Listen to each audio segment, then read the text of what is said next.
the reason we put sharp dull at the beginning of this whole test battery is because it's a little bit more complicated. It also focuses the patient in, and then therefore they get into the swing of it, because the next test is a lot easier. I never did any testing as to why I thought that, but it just came across that if you've got a limited amount of time and you want to get the more complicated discriminatory tests done, it's probably better to do that one right at the very beginning, because there are sort of 3 choices, which is sharp, dull, nothing, I don't feel it. The bit that I didn't mention in the test before, it's absolutely fine for the patient to say, I don't know. Yeah, it's a valid answer, okay? I can't feel it, I don't know, whatever they decide.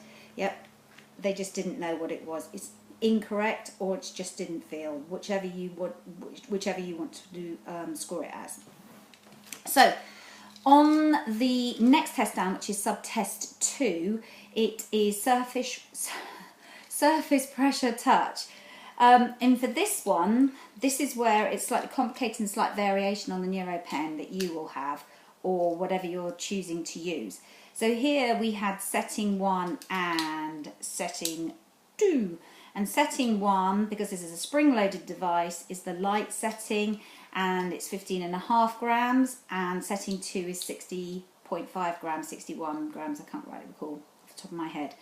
And in this one, in the original rasp, it is when the thicker part of the filament goes into the barrel of the pen.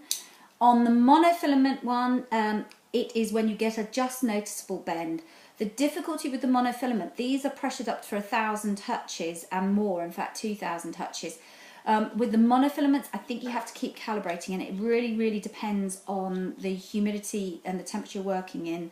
And also, it's just a best guess with the monofilament. It's fine, it's not my preferred thing. I prefer a bit more that it had a spring-loaded end on it. But as we don't have those, you're going with the next best option. So in this one, again, it's I'm going to show you what the rasp is. It's just noticeable there, click and up, and it's to the patient. This is what it's going to feel like. This is what it's going to feel like, okay? Can you feel this? Again, eyes closed. I'm going to tell you when I'm presenting the stimulus. Eyes closed on the patient. Are you ready? Can you feel? In this case, it's can you feel this? Can you feel this? Can you feel this? Can you feel this? In the order for surface pressure touch, it's touch, no touch, touch, touch, touch, touch, no touch, touch. 6 trials, yeah? So you've got, in the end, 8, what's this, what's this, what's this? Sorry, can you feel this, can you feel this? Okay, and that surface pressure touch, dead easy, really over and done with in nanoseconds.